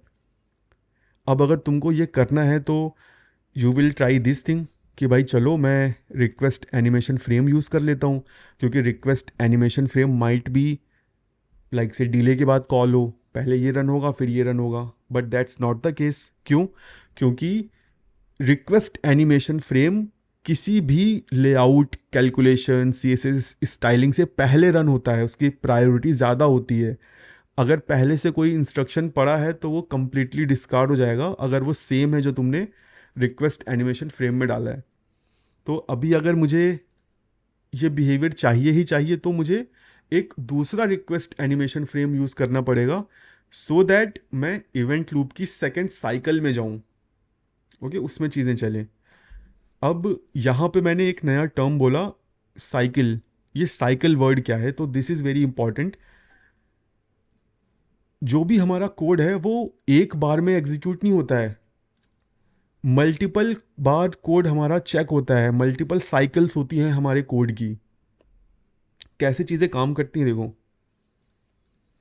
फॉर एग्जाम्पल मैं कुछ ऐसा कोड लिखता हूँ, console.log 1 set टाइम आउट 100, या इसको मैं कर देता हूँ 0 2 promise dot resolve dot then 3। Request animation 4 का जो ऑर्डर है वो तुम गारंटी नहीं कर सकते हो, ठीक है। तो अगर कहीं पे हो कोई पूछे तो कंसिडर कर लेना कि same as set time out, like say second priority पर रहता है, तो तुम मैक्रो टास्क कंसिडर कर सकते हो, बट रीजनिंग दे सकते हो कि भाई इसका ऑर्डर गारंटीड नहीं है। If this is time for rendering then this callback might run, because whatever you write here is not supposed to do any calculation, this is supposed for UI work, okay। now see, अब यहाँ पे देखो क्या होगा। JavaScript का जो thread है वो इस कोड को एग्जीक्यूट करना शुरू करेगा। Let me take it to the our nice diagram, ठीक है। यहाँ पे चीज़ें आ गई। अब कैसे एग्जीक्यूशन होगा? मेरा console.log कॉल स्टैक पे आएगा, एग्जीक्यूट हुआ, ख़त्म। सेट टाइम आउट आया कॉल स्टैक पे, जावास्क्रिप्ट एकदम गुस्से में, भाई ये क्या है मुझे नहीं पता। वेब एपीआईज क्या तुम्हें पता है? यस दे दो मुझे। ब्राउज़र के पास चला गया, अभी ब्राउज़र के पास है, ठीक है। नेक्स्ट प्रॉमिस डॉट रिजॉल्व आया, जावास्क्रिप्ट ने अगेन वेब एपीआई से पूछा क्या तुम्हें पता है? यस दे दो ब्राउज़र को। रिक्वेस्ट एनिमेशन फ्रेम आया, यस दे दो ब्राउज़र को। console.log फाइल आया, कॉल स्टैक में गया, एग्जीक्यूट, पुश, ठीक है, call stack is empty. Now web APIs का क्या काम है? टास्क उठाना। ब्राउज़र ने बोला भाई 0 मिली सेकेंड हो गए, ले जाओ इसको क्यूज़ में डाल दो। आजा भाई माइक्रो टास्क में, आजा भाई माइक्रो में, आ जा भाई रिक्वेस्ट एनिमेशन फ्रेम में। अब यहाँ पे इवेंट लूप चेक करेगा किस क्यू में टास्क हैं, उसे आंसर मिलेगा कि भाई 3 में है। अब प्रायोरिटी चेक की जाएगी, माइक्रो टास्क की प्रायोरिटी ज़्यादा है तो वो इसको उठा के रख देगा कॉल स्टैक में, सिर्फ कंसोल डॉट लॉग को रखेगा, ठीक है, कंसोल डॉट लॉग 3 आ जाएगा। फिर अगेन रिक्वेस्ट एनिमेशन फ्रेम और मैक्रो टास्क में चेक होगा क्या is it time to do the UI work, अगर आंसर मिला नो तो तू चले जा भाई, एग्जीक्यूट हो गया। फिर उसके बाद ये, ठीक है, तो अगर अभी इस कोड को मैं रन करके आउटपुट चेक करूं, 1, ठीक है, यस, 5, यस बिल्कुल सही, उसके बाद 3, yes because this is a promise, तो इसकी प्रायोरिटी ज़्यादा है, देन 2, देन 4, ओके। और एक मिसकंसेप्शन मैं और दूर कर देता हूँ तुम लोगों का। कई लोगों को लगता है, इनिशियली में मुझे भी लगा था कि अगर मैं सेट टाइम आउट में कोई हैवी काम कर दूंगा, लाइक से यहाँ पे अगर मैंने इनफाइनाइट लूप रन कर दिया, ओके, तो कोई दिक्कत नहीं होगी क्योंकि ये कोड तो ब्राउज़र रन करेगा। सेम काम अगर मैंने देन कॉल बैक में कर दिया तब भी कोई दिक्कत नहीं आनी चाहिए। But that's not the case. क्यों? क्योंकि जो कॉल बैक हम पास करते हैं वो जावास्क्रिप्ट के कॉल स्टैक में आके ही रन होता है। तो अगर तुम यहाँ कुछ भी लंबा काम करोगे तो you will face the problem, ठीक है। तो हैवी काम अगर तुम कुछ भी करो तो that will always affect your performance. You have to use worker threads for those things, या फिर कोड को ऑप्टिमाइज करो, ठीक है।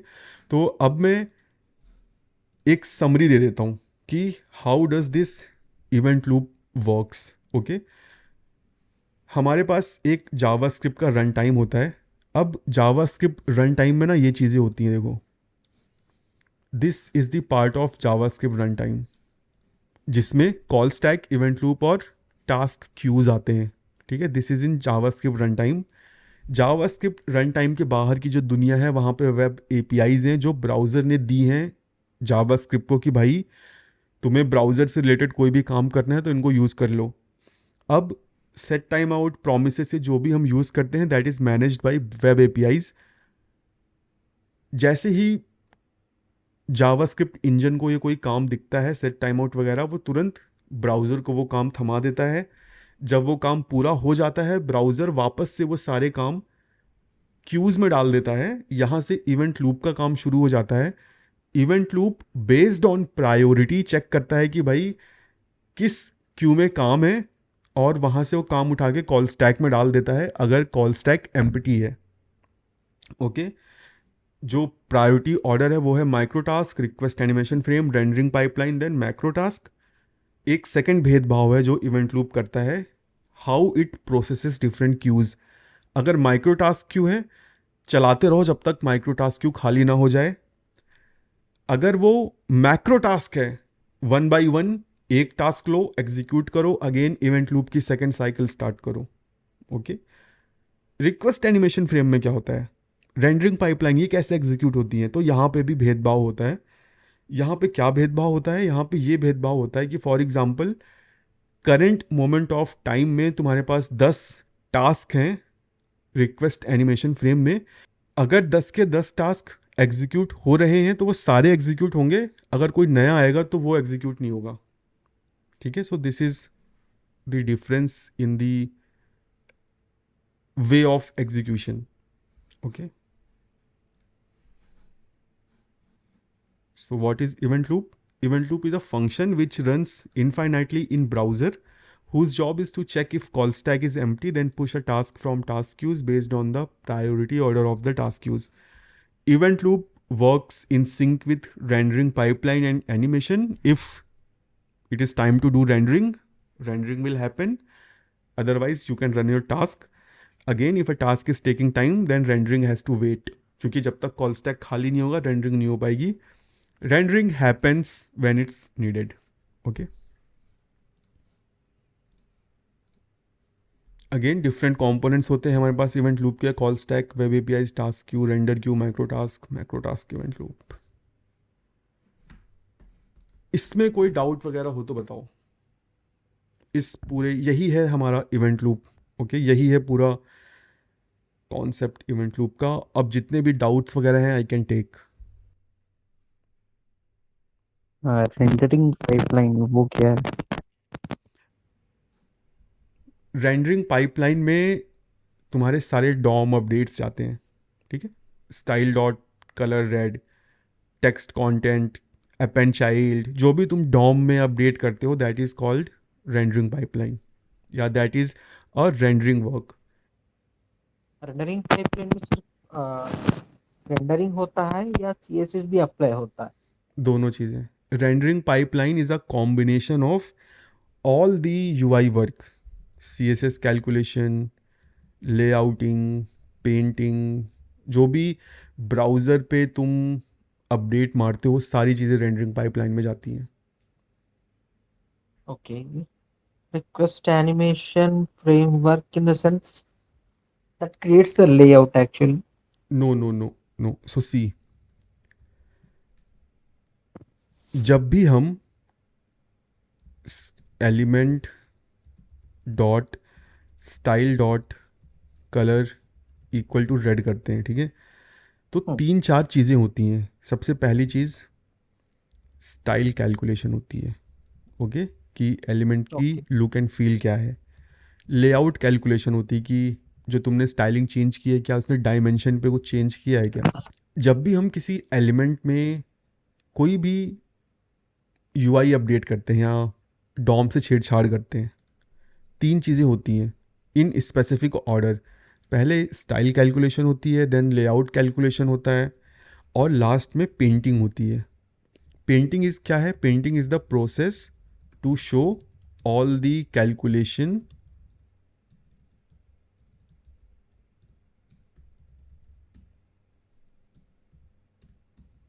इन द यूआई, ठीक है। ये तीन स्पेसिफिक चीज़ें होती हैं। यहाँ पे जैसे ही मैंने style dot colour dot red किया, सबसे पहले स्टाइल कैलकुलेट होगी कि इस एलिमेंट की नई स्टाइल क्या है। अब क्या इसकी वजह से कुछ लेआउट चेंजेस करने हैं, बेस्ड ऑन दैट मेरा यूआई पेंट होगा। जब भी तुम कोई भी ऐसा कोड लिखते हो हमेशा यही तीन चीज़ें होती हैं। अगर तुम टेक्स्ट कंटेंट भी चेंज करते हो तब भी यही सारी चीज़ें होती हैं, ठीक है। अब इसमें रिक्वेस्ट एनिमेशन फ्रेम का क्या रोल है? वेल, रिक्वेस्ट एनिमेशन फ्रेम में जो तुमने कोड लिखा होता है वो इन तीनों पॉइंट के पहले रन होता है। यहाँ पे रिक्वेस्ट एनिमेशन फ्रेम का जो कॉल बैक है दैट सिट्स, ओके। अब क्या होगा, इससे क्या फ़ायदा है भाई? तो इससे ये फ़ायदा है कि नंबर वन थिंग, अगर मुझे कोई एनिमेशन करना है तो I can do this animation in request animation frame. Why? Because that is well calibrated with the browser, और मुझे सेट टाइम आउट यूज़ नहीं करना पड़ेगा, ठीक है, क्योंकि मुझे टाइम स्पेसिफाई करना पड़ेगा। First thing, that time can not guarantee कि is the right time to do UI update और नॉट, क्योंकि डिफरेंट डिवाइसेस डिफरेंट हर्ट्स पे अपडेट होते हैं। आजकल तुम सुनते होगे 120 हर्ट्स, 144 हर्ट्ज, 144 लाइक्स, राइट। तो अगर तुम 16 डाल दोगे तो that is only for 60 hertz devices. But अगर तुम रिक्वेस्ट एनिमेशन फ्रेम यूज़ करोगे so that will manage by the browser. So this is the first advantage. Second advantage जो तुमको मिलेगा वो ये कि ओवर में, कि भाई अगर तुमने सेम कोड को रिक्वेस्ट एनिमेशन फ्रेम में लिखा होगा तो रिक्वेस्ट एनिमेशन फ्रेम वाला कोड ब्राउज़र ज़्यादा प्रेफर करेगा। वो जो तुमने पहले लिखा है उसको इससे रिप्लेस कर देगा। क्यों रिप्लेस कर देगा? क्योंकि ब्राउज़र अपने पास मान लो कहीं एक एरे में इंफॉर्मेशन रखा हुआ है कि उसको एलिमेंट पे क्या करना है, ठीक है। इंफॉर्मेशन रखी हुई है कि मुझे उस एलिमेंट पे ये तीन चीज़ें अप्लाई करनी है। बट रिक्वेस्ट एनिमेशन फ्रेम आता है, वो बोलता है कि अब मुझे ये करना है, तो ब्राउज़र एरे में चेक करेगा क्या यही इंफॉर्मेशन पड़ी हुई है। आंसर आएगा यस, तो that will be replaced by this, okay. So request animation frame में जो तुम कॉल बैक पास करते हो वो स्टाइल कैलकुलेशन से पहले रन हो जाता है। तो अगर तुमने नॉर्मल डॉम अपडेट में सेम काम किया होगा जो रिक्वेस्ट एनिमेशन फ्रेम में कर रहे हो, तो request animation frame will override it, okay. So ये एक फंडामेंटल डिफरेंस है जो बस मैं यहाँ पे ऑर्डर ऑफ एग्जीक्यूशन के थ्रू तुमको बताना चाहता हूँ, जो हमने डेमो में भी देखा था, but that's not the actual reason to use request animation frame. Request animation frame का जो पर्पज़ है that is just to have a smooth animation, ऐसा समझ लो. और कई बार लोग इसे हाई प्रायोरिटी टास्क शेड्यूल करने के लिए भी यूज़ करते हैं, क्योंकि इसकी प्रायोरिटी माइक्रो टास्क से कम होती है बट सेट टाइम आउट से ज़्यादा होती है, ऐसे समझ लो. ठीक है, तो रिक्वेस्ट एनिमेशन फ्रेम का जो एक्चुअल बेनिफिट है that is in the animations, that is in the calibration with the devices. ठीक है. Yeah, got it. Thank you. तो let's quickly like say implement our little event loop. Okay, जिससे हमें और understanding मिलेगी कि भाई जो मैंने तुम्हें नेपोटिज्म और भेदभाव वाली चीज़ें बोली थी ना, वो यहाँ पे तुम्हें और क्लियर हो जाएंगी, because I don't have those fancy animation to show you different cycles, but I can show you via code. Okay, so for example मैंने तुमको क्या बताया था कि जावास्क्रिप्ट रन टाइम के पास डिफरेंट टाइप्स के क्यूज होते हैं. तो again we have to have our queues. So let's have our queues. Const micro task queue या micro tasks कर देते हैं. ठीक है, इसको एक एरे बना देते हैं. const macro tasks, const render tasks, const what animation tasks. 4 task हो गए मेरे पास. ठीक है, 4 टास्क क्यूज हो गए मेरे पास. यहाँ पे सिंपली मैं इंफॉर्मेशन को रखते जाऊँगा जिन जिन टास्क को मुझे एग्जीक्यूट करना है. अब आई कैन नॉट हैव लाइक से एक्चुअल इम्प्लीमेंटेशन. यहाँ पे मैं टास्क को कॉल स्टैक पे पुश करूँ तो I have to prepare something. Const user code. मुझे थोड़ा सा सिमुलेशन करने के लिए एडिशनल इन्फॉर्मेशन चाहिए, तो मैं क्या करता हूँ, मैं एक एरे बना लेता हूँ. ठीक है, इस एरे में मैं यूज़र का कोड ऐड करूँगा इन ऑब्जेक्ट फॉर्म. कैसे, मैं टाइप स्पेसिफाई करूँगा कि ये किस टाइप का कोड है. तो टाइप के लिए मुझे यहाँ पे अगेन कांस्टेंट चाहिए. किस किस टाइप के मेरे पास काम हो सकते हैं. टास्क टाइप माइक्रो टास्क, इसको मैं 1 प्रायोरिटी दूंगा. देन एनिमेशन टास्क, इसको मैं 2 प्रायोरिटी दूंगा. देन रेंडर टास्क, इसको मैं 3 दूंगा. देन मैक्रो टास्क, इसको मैं 4 प्रायोरिटी दूंगा. और अपने यूज़र कोड में टाइप की के अगेंस्ट मैं रखूँगा लाइक से माइक्रो टास्क या task type dot micro task. और यहाँ पे fn में एक फंक्शन डाल देता हूँ, function console.log micro task. Okay, similarly मैं इसको रिपीट कर देता हूँ. यहाँ पे मैं कर देता हूँ इसको मैक्रो, और इसको मैं कर देता हूँ render task, render task. This will be my animation task. ठीक है, मेरा यूज़र का कोड रेडी है. ठीक है, अभी मैंने क्यूज़ बना लिए हैं. These are my queues. अब मुझे क्या चाहिए, call stack. Let's prepare a call stack.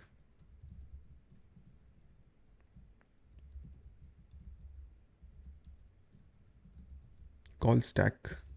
ठीक है, this will be an array. Okay, अब मुझे चीज़ों को एग्जीक्यूट करने के लिए कॉल स्टैक में प्रोसेस करना पड़ेगा. तो I have to have some function called JS run time, और इस JS रन टाइम को मैं कॉल कर लेता हूँ. JS रन टाइम का क्या काम है, JS रन टाइम का काम है कोड को रीड करना. अगर वो कॉल स्टैक का काम है तो कॉल स्टैक में डालो, अदरवाइज क्यूज़ में ऐड कर दो.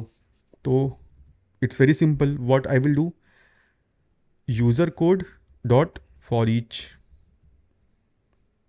या फॉर ईच की जगह मुझे यूज़ करना पड़ेगा while user code dot length.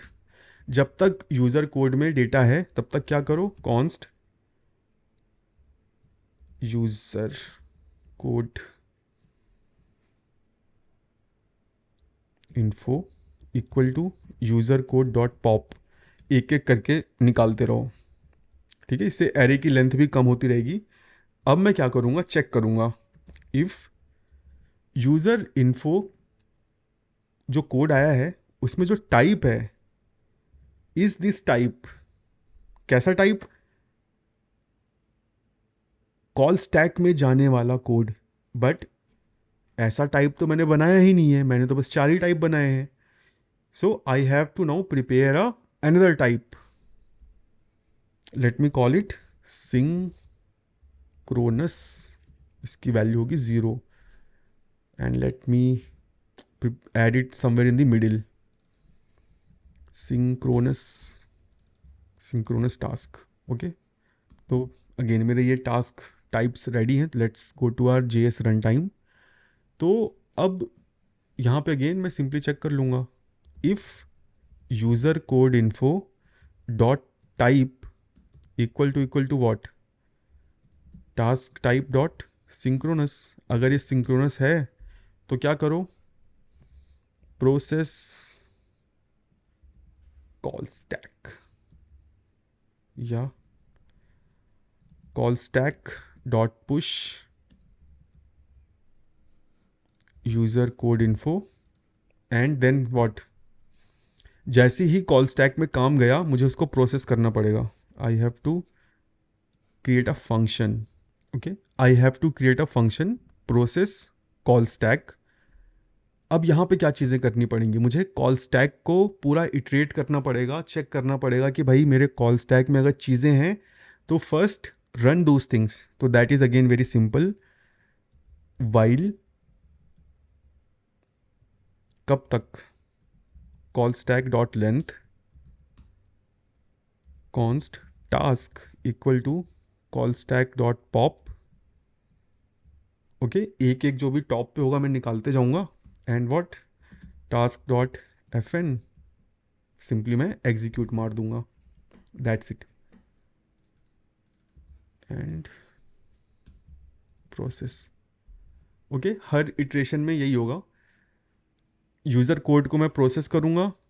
अगर भाई सिंक्रोनस टाइप का है तो उसको इमीडिएटली एग्जीक्यूट कर दो, otherwise if, late me copy this.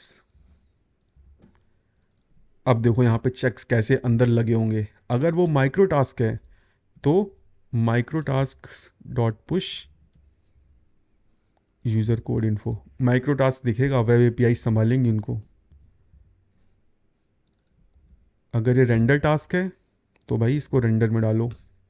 अगर ये मैक्रो है तो उसको मैक्रो में डालो। अगर ये रेंडर है, सॉरी एनिमेशन बचा है, अगर ये एनिमेशन है तो इसको एनिमेशन में डालो। तो यहाँ पे देखो हमारे टास्क का डिवीज़न हो गया। अगर मेन कोड है सिंपली जिसमें कोई लाइक्स, जिसमें कोई वेब APIs का यूज़ नहीं है, तो कॉल स्टैक में डालो, एग्जीक्यूट करो, काम ख़त्म। अदरवाइज रेलिवेंट जो भी टास्क के मैंने एरे बनाए हैं उनमें पुश कर दो। ओके, चले गए हैं। और जब ये सारी चीज़ें पुश हो जाए फिर क्या करो, start event loop. Okay, event loop अब स्टार्ट होगा। Now let's create this function start event loop. अब इवेंट लूप का क्या काम है, to check different queues. Okay, और ये क्या करता है, भेदभाव। कैसा भेदभाव, प्रायोरिटी ऑर्डर में चीज़ों को एग्जीक्यूट करता है। सबसे पहला या सबसे प्यारा बच्चा इसका कौन सा है, माइक्रो टास्क। तो ये क्या करेगा, वाइल जब तक माइक्रो टास्क डॉट लेंथ है, कॉन्स्ट टास्क पॉप निकालो और एग्जीक्यूट करते रहो, ठीक है। अब फॉर एग्जांपल ये वाला टास्क का जो मैंने फंक्शन कॉल किया है, ये कुछ और पुश कर देता है, तो वो भी एग्जीक्यूट होगा, वो चलता रहेगा जब तक माइक्रो टास्क मेरा एम्प्टी नहीं हो जाता। सो this is how event loop handle micro task. Now next comes rendering pipeline और एनिमेशन क्यू, बट इन दोनों में से फेवरेट कौन है? Animation. So what it will do, it will simply do this while loop, but no. Why? Because animation Q event loop का उतना भी प्यारा बच्चा नहीं है, ठीक है। वो जब तक एनिमेशन क्यू खाली नहीं हो जाता तब तक रन नहीं करेगा, वो सिंपली एक इवेंट लूप की साइकिल में जितने टास्क हैं उनकी कॉपी क्रिएट करेगा। Const existing animation task equal to जो भी पड़े हुए हैं उनको डिस्ट्रक्चर मान लेगा, उनकी कॉपी क्रिएट कर लेगा और क्यू को खाली कर देगा, सो दैट कोई और टास्क अगर उसमें आए तो आता रहे,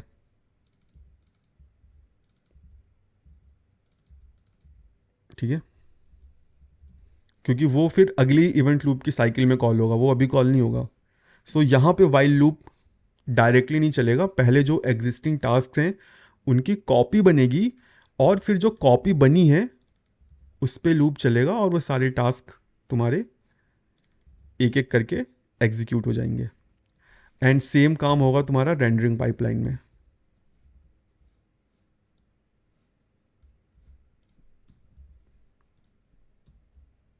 ठीक है, रेंडरिंग और एनिमेशन एक ही जैसे एग्जीक्यूट होते हैं।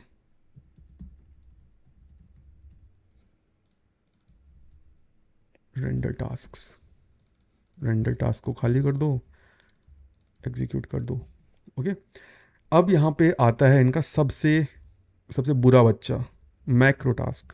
सबसे ज़्यादा भेदभाव इसी के साथ होता है और इसका जो एग्जीक्यूशन है वो बहुत ही ख़राब है। One task at a given time. So simply const macro task code equal to macro task dot pop, कोई लूप नहीं, कोई कॉपी नहीं, one task at a time dot what FN। Okay, that's it. और उसके बाद अगर मुझे दोबारा से कॉल करना है, right, set start event loop को, तो I can directly do this, but अगर ऐसा करूँगा तो मेरा ब्राउज़र हैंग हो जाएगा। So I have to use set time out. तो मैं यहाँ पे एक सिग्निफिकेंट डिले के बाद इसको रन कर देता हूँ और एडिशनल लॉग्स ऐड कर देता हूँ, okay, so that you guys can have a better picture. Okay, so let me first go to JS runtime, console.log process user code, okay, console.log process call stack, console.log processing call stack done, and in the event loop console.log event loop cycle, और यहाँ पे मैं simply एक variable बना लेता हूँ top पे, let event loop cycle count equal to 0 and plus plus. Okay, और यहाँ पे मैं चीज़ों को एग्जीक्यूट करने से पहले लेंथ चेक कर लूँगा, क्योंकि मैंने डायरेक्टली चीज़ों को एक्सेस कर लिया है। console.log it's my macro task time, and same काम मुझे यहाँ पे भी करना पड़ेगा. If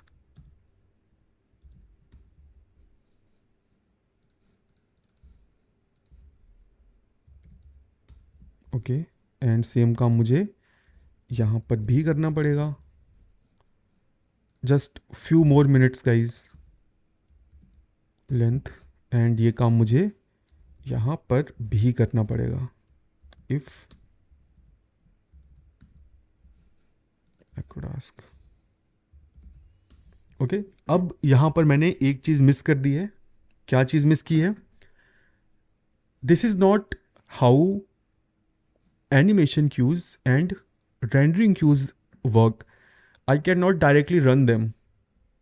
I have to have some function to check is right time to do the UI update. I have to first check. So to do this, I have to have another variable, last time UI update happened. HPP. Okay, this will be null.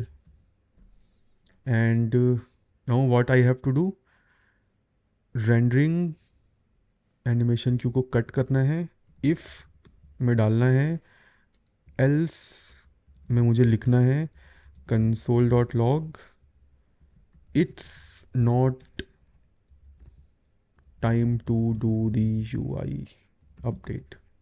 Okay, और यहाँ पे मुझे लिखना है is right time to do the UI update, और यहाँ पे console मार देता हूँ, console.log this is right time to do the UI work. Okay, और what, it's micro task time, it's macro task time, और यहाँ पे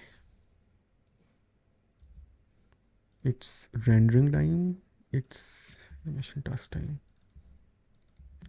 So somehow मैंने चीज़ों को मिमिक कर लिया है. यहाँ पे जो चीज़ मैंने नहीं की है वो ये कि मैंने टास्क को कॉल स्टैक में नहीं डाला.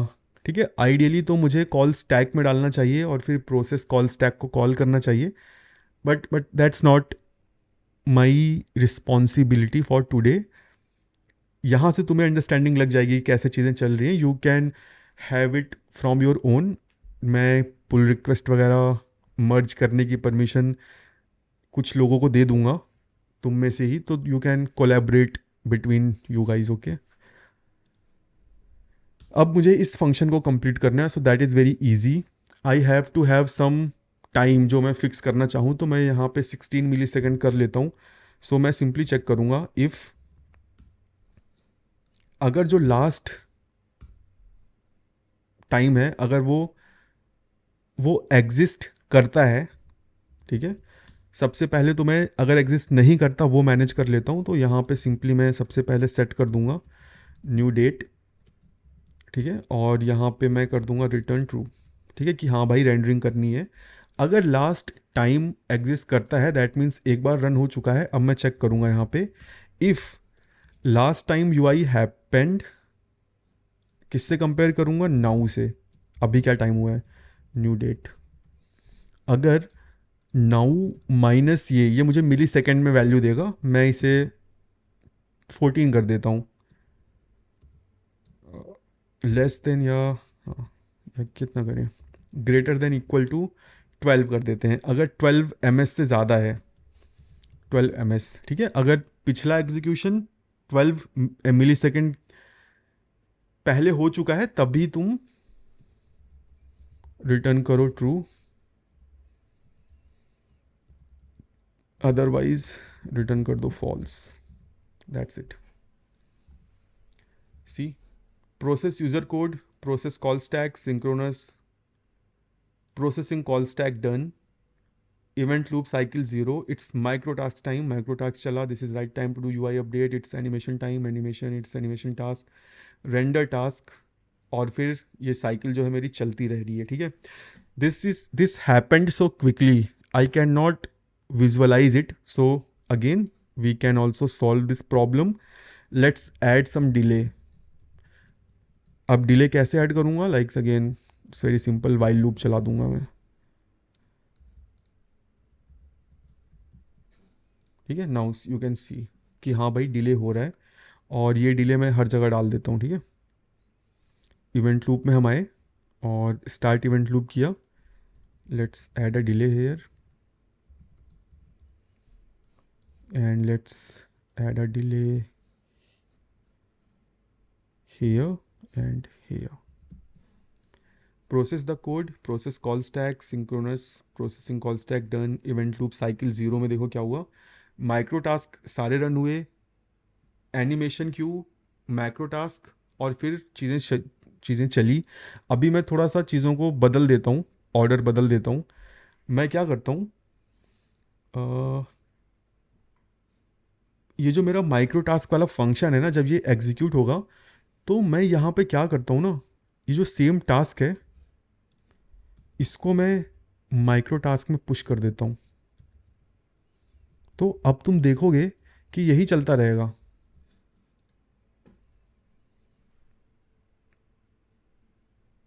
ठीक है, देखो 2 बार चला. ओके, एक बार आया इसने, अच्छा एक ही बार पुश किया ना, देखो 2 बार मेरा माइक्रो टास्क चला. जब वो खाली हो गया तब नीचे का काम चला. ओके, अभी मैं क्या करता हूँ कि मैक्रो टास्क जो मेरा सेट टाइम आउट वाला कोड है ये बाद में चलेगा.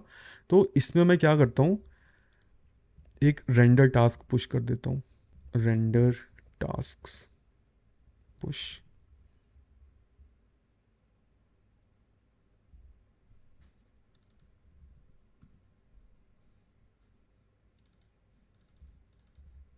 Task from. ठीक है, लेट्स सी क्या होता है.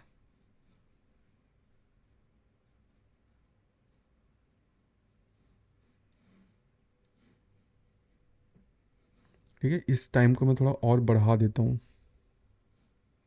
मैंने ना इसको अपडेट नहीं किया.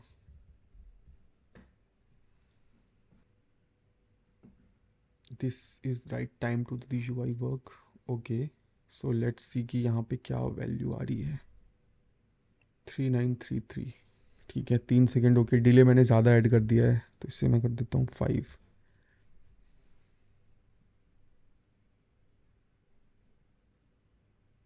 सी, it's not the time to do the you I update.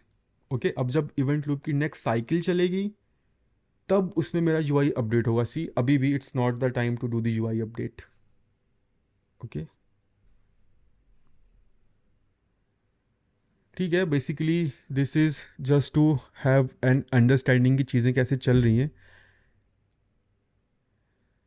It's it's not the time. Okay, it ये देखो यहाँ पे आया, this is right time to do the you I update.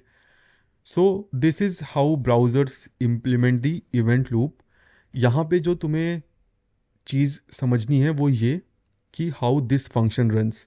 Start event loop, सबसे पहले micro task process होते हैं. जब तक माइक्रो टास्क प्रोसेस नहीं हो जाते कुछ और प्रोसेस नहीं हो सकता. ओके, सेकेंड थिंग, जो एनिमेशन और रेंडर वाले काम है वो तभी होते हैं जब राइट टाइम होता है. ओके, और जितने भी टास्क होते हैं वो एक बार में हो जाते हैं. अगर कुछ नया काम आता है तो वो अगली साइकिल में होता है. और जो मैक्रो टास्क हैं वो 1 बाई 1 होते हैं. पहले एक टास्क होगा फिर अगेन चेक होगा कि क्या माइक्रो टास्क में कुछ है कि नहीं. तो I will give the link for this code, you can have a review of it, add your own code और share your pull request. Let's see कि तुम लोग गाइज इसमें क्या क्या कंट्रीब्यूट करते हो. This will be a good good way to learn things. So मेरे पास यहाँ पे कुछ क्वेश्चंस हैं, बट उन क्वेश्चंस पे जाने से पहले मैं तुम्हें 4 अपने मंत्राज बता देता हूँ, सो दैट अगर किसी को लीव करना हो तो दे कैन लीव. तुम्हें हमेशा यही 4 चीज़ें याद रखनी है हमेशा for event loop. Number 1 cheese, Java script code runs in multiple cycles iteration. जब भी तुम्हें कोई आउटपुट वाला क्वेश्चन मिले ना, उसको तुम इटरेशन में चलाओ बेस्ड ऑन कौन सी एपीआई, कौन सी वेब एपीआई यूज़ हुई है, सेट टाइम आउट, प्रॉमिस, उनको रेलिवेंट क्यूज़ में ऐड करो, एक कोड का इटरेशन मारो, फिर रन करो. Event loop is just a function whose job is to push tasks from task queues to call stack whenever call stack is empty. Okay, यही काम है event loop का बस. Task queues works on priority. P1 की sorry micro task की सबसे ज़्यादा होती है, मैक्रो की सबसे कम होती है. ओके. और how queues are processed. If there are micro task, no other task can run, जो हमने देखा. Render animation task executes until the array becomes empty. Newly added task run in next cycle, जो मैंने तुम्हें demonstrate करके दिखाया. Macro task, one task at a time, then check for micro or render queue, basically in next render cycle. तो यही 4 points हैं जो सारी चीज़ों को समराइज करते हैं. Okay, now let's put your understanding to a test. और ये बहुत ही आई विल से कि ट्रिकी क्वेश्चंस हैं.